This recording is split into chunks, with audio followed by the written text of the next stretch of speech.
I just need one. I just need one joke. They already talk about Lord of the Rings. I just need one joke. Just say that Joyce likes Bob because of his hairy feet or something like that. Just give that to me, show. Please. I'm begging you. What's up, guys? Mason the Brock Henderson here, and this is Stranger Things Season 2, Episode 3, The Pollywog.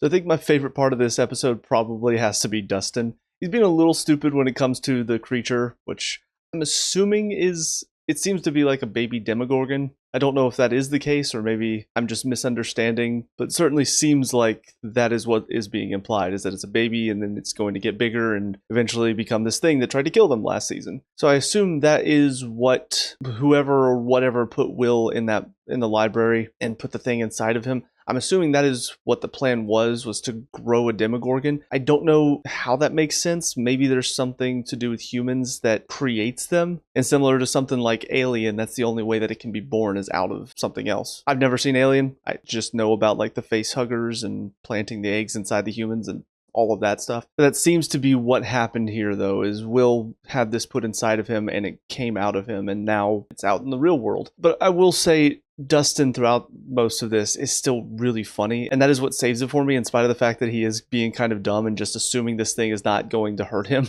in the future, because a lot of his reactions and how he interacts with people when he's trying to hide this thing, it's very funny. The kid playing him is doing a really good job with a lot of these scenes, so definitely my favorite part of this episode. Everything else was okay. Nothing really stood out. We do see a little bit more with Hopper and Eleven. She's finally just sick of it, sick of the lies, sick of being told, oh, it's going to be soon. So I kind of figured it was going to get to that point. We do have one of those kind of cliche misunderstanding scenes where she shows up while Max is riding the skateboard around Mike, gets jealous. Based on her reaction, though, I think she sort of realized why it's best that she doesn't be around Mike right now, kind of what Hopper was saying. That's really all that happened with that one. Steve is obviously really upset after what Nancy said at the party. She doesn't really remember it because she was wasted, so she talks to Jonathan about it. Apparently wants to get it off her chest to Barb's mom what actually happened, and that's really where that leaves off. With Hopper, we're seeing a little bit more what happened at the end of last season. Seems like he made a deal where he wouldn't say anything about what happened, but they needed to take care of whatever it is, make sure it doesn't affect anybody in town. But really not much happens there outside of them starting to look into what happened to the crops. And then, of course, Hopper hearing that Elle might have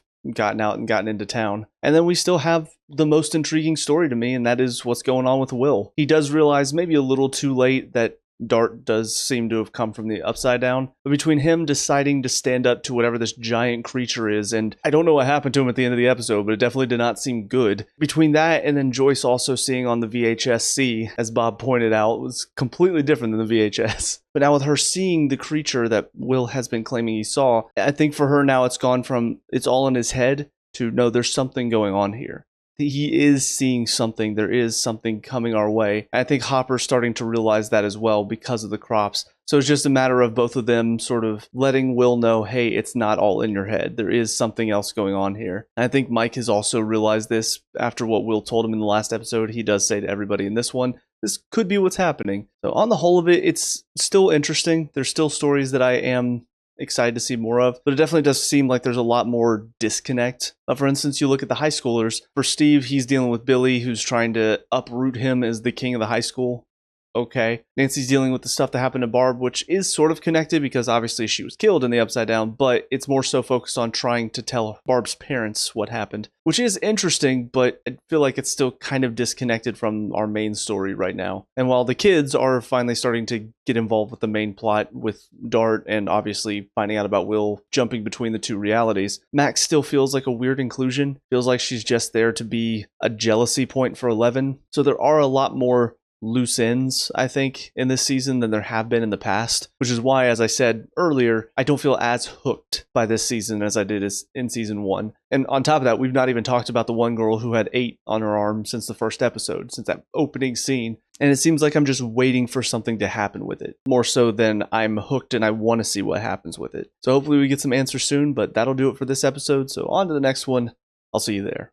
And now episode 4, Will the Wise. Again, there's some good things in this, and there's some that I'm just kind of meh on. I will say the stuff with Nancy and Jonathan did take a step up in this episode, mostly because we are kind of getting to see at least the impression that these new scientists are giving off, which is they're just trying to clean up the mess that was left before. while still doing research into it. And the new doctor that's here, I do not remember his name. I'm sure they said it, but I'm just awful at retaining names. His explanation makes sense. I don't know how much of what he said is true and how much of it is just an excuse, basically, that he'll give to somebody like Hopper or these kids, basically to put them at ease and go, no, we're the good guys, when in reality, they're still doing some shady stuff behind the scenes. But I gotta say, I'm impressed. Like, I had figured maybe they bought the phone at the Radio Shack to try to get around the recording devices, but then they got recorded anyway. So I thought it was kind of pointless. But to find out, no, apparently, seemingly, the plan was to get taken in by these scientists and then record the conversation so that way they have it on tape about what happened to Will and Barb. I gotta say, it's a pretty clever plan. Now, I don't know what they're going to do with this information. She says they're going to burn the lab down. I don't know if that means they're going to go nationwide with this information, go to the news maybe. But like I said, it's a good plan. I was very impressed with it. Granted, on the other side of the high school stuff, Steve, I still don't really know what they're doing with him here. Billy's been kind of taunting him throughout the past few episodes, but then in this one, it's almost like he's giving him a pep talk when it comes to basketball and the ladies. So I don't know. Maybe he just sees that Steve has gone soft in his eyes. He's like, nah, man, come on, man up. Be a dick like me. Whatever the case, I feel like this story is just so random at the moment. Billy is definitely becoming an antagonist in the real world. When you think about how he's treating Steve and how he's treating Max, who I do feel a little bit more bad for her now, because seeing her with Billy, but also knowing she is just trying to be friends with these kids. But they can't really tell her what's going on. And Lucas, you can see, wants to, but he knows he can't. Mike, I still think, is just not wanting another girl in the group because for him, Elle was the girl of the group. So I do feel bad for her that she's sort of stuck in this situation where she can't find out what's going on, but it just feels like these guys who are trying to be her friend are now just pushing her away. It sucks. But yeah, for Billy's side of things, I just don't see what his inclusion is yet. I don't like him, which I'm assuming is the point, but I just don't know what they're going to do with him this season. I don't know if he's going to be connected to the Upside Down or if he's just going to be a bully in the real world for them to deal with. But it seems like he doesn't really like any of the kids. So like I said, we'll see where his story goes, but for now, I'm finding it less and less interesting the more he's not connected to anything else and he's just being a dick. For Hopper and Elle, not really big on this story either. It's very much that parent who thinks he's doing what's best for his kid, because that's basically what they become as father and daughter. He thinks he's trying to protect her. He thinks he's doing what's best for her. She, on the other side, doesn't see that. She feels like he's just keeping her trapped, lying to her. And so it just leads into this big blow up where she's screaming at him. It is kind of funny to see this trope done, though, where the kid has superpowers. To see him trying to take her TV away to ground her, and she just keeps it stuck on the ground with her powers. It's kind of funny. But outside of that, the rest of it just feels done before. Like, I was disappointed with Hopper that he just kind of started screaming at her, where he should be a little bit more mature and realize why she's so upset. I truly think he does want to protect her, and that is why he's so upset that she went outside, because he does see the danger that's there. But at the same time, yelling and screaming at her, slamming stuff, that doesn't help. Especially for a kid, it's just going to make her be even more stubborn about it and want to act out even more. But also seeing Eleven looking into what happened with her mom, I don't know if this means she's going to try to track her down now. Of course, for her, this is just another example of Hopper lying to her because he said that she's gone. And technically, he's not lying because she is gone mentally. But the implication was that she's dead, and Eleven, now seeing her and seeing that she's alive, probably thinks he's just been lying to her about everything. So I'm sure this is going to turn into another argument or another case of her running away, maybe trying to find her mom. But yeah, for this episode, it just was not interesting to me, unfortunately. But we are seeing what happened with Will a lot more in this episode, and that stuff is interesting to me. Seeing him start to speak for the thing that's inside of him, and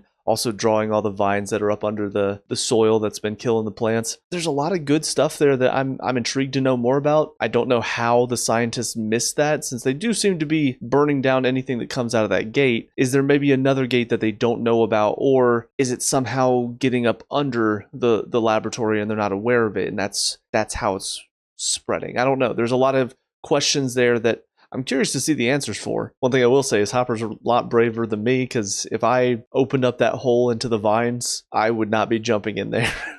But the final thing to talk about is Dart, and yeah, it sucks. Sucks that you gotta kill off the cat like that. I have mixed feelings on it. For one, I'm not a big fan of animal deaths in shows. I'm definitely more of a dog person, but I don't like seeing cats killed either. So there is that frustration. But at the same time, from a narrative perspective, Dustin was being stupid. in this scenario. Him deciding to bring home Dart, even though it's something from the Upside Down, even though it sounds like a Demogorgon, you guys heard it screeching in the last season. I feel like he should have pieced it together, and yet he didn't pay attention. He just saw this little thing that he discovered. He's like, oh, I want to keep it. And so this is kind of the consequences for his actions. So narratively speaking, that does make sense, even though it sucks that you have to kill off an animal to do so. I will say one thing I do find kind of interesting is this one does seem a lot more animal-like, because in the first season, the Demogorgon was walking on 2 legs, definitely shaped more like an actual person. This one is shaped more like an animal, 4 legs, got a little tail as well. So I do wonder why that is. I don't know if there's going to be a reason for it or if there's just different types of Demogorgons out there, but I do hope we get an explanation because it does feel strange that it is so different. But with all that being said, those are my thoughts on these 2 episodes. Like I said, I'm still not invested in all of the stories, but I'm still enjoying it, still having a good time. But let me know what you guys think down in the comment section below. What were your thoughts on these 2 episodes? Let me know, we can talk about and discuss all that good stuff. Leave a like and subscribe for future Stranger Things reviews. Also check out the channel. We have a lot of other reviews on here, so check those out if you have time. But until next time, I hope you guys have a great day. I will talk to y'all later. Peace out.